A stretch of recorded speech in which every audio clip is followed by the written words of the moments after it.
Allô, c'est Alex. Jusqu'à présent, nous avons parlé de la protection de vos comptes avec des mots de passe forts, des identifiants uniques et l'authentification à 2 facteurs. Mais même le mot de passe le plus fort ne sera d'aucune aide si votre connexion Internet n'est pas sécurisée. Le Wi-Fi public est pratique, mais aussi risqué. Pensez au Wi-Fi gratuit dans les cafés, les aéroports, les hôtels ou les bibliothèques. Vous vous connectez en quelques secondes, mais n'importe qui d'autre peut le faire aussi.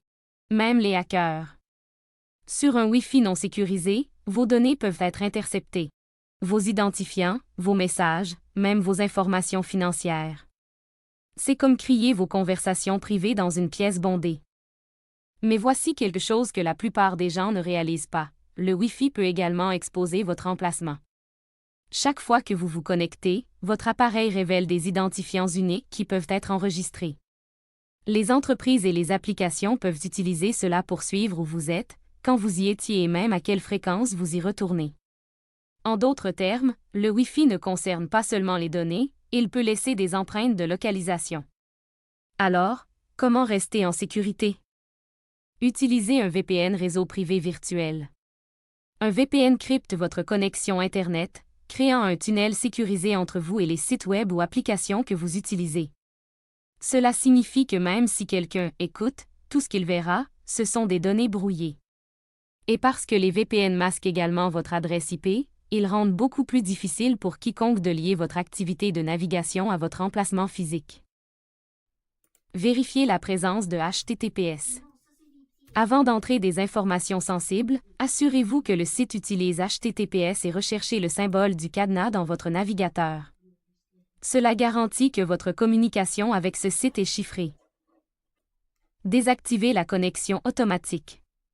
De nombreux téléphones et ordinateurs portables se connectent automatiquement au réseau Wi-Fi ouvert. C'est dangereux. Vous pourriez vous connecter à un point d'accès frauduleux mis en place par des attaquants. Cela signifie également que votre appareil diffuse constamment des signaux qui peuvent être utilisés pour suivre vos mouvements.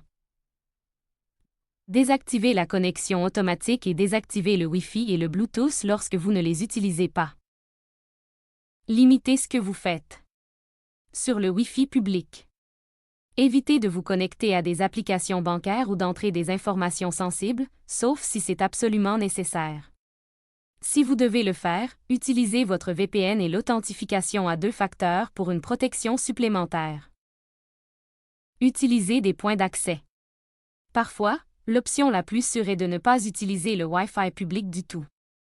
Lorsque c'est possible, utilisez plutôt les données mobiles ou le point d'accès de votre téléphone. C'est plus privé et plus difficile pour les attaquants ou les traqueurs de l'intercepter. Voici un bref récapitulatif. Le Wi-Fi public peut exposer vos données et votre emplacement. Utilisez un VPN pour chiffrer votre connexion et masquer votre IP. Recherchez des sites web HTTPS. Désactivez la connexion automatique pour éviter le suivi. Évitez les activités sensibles sur le Wi-Fi ouvert. Utilisez le point d'accès de votre téléphone si possible. Le Wi-Fi public est comme un espace bondé. Vous ne savez jamais qui écoute ou qui observe vos déplacements. Mais avec les bons outils et habitudes, vous pouvez l'utiliser en toute sécurité et rester discret. Dans notre prochaine vidéo, nous explorerons le suivi en ligne. Comment les entreprises, les annonceurs et d'autres suivent vos traces numériques, et comment rester sous le radar en les empêchant.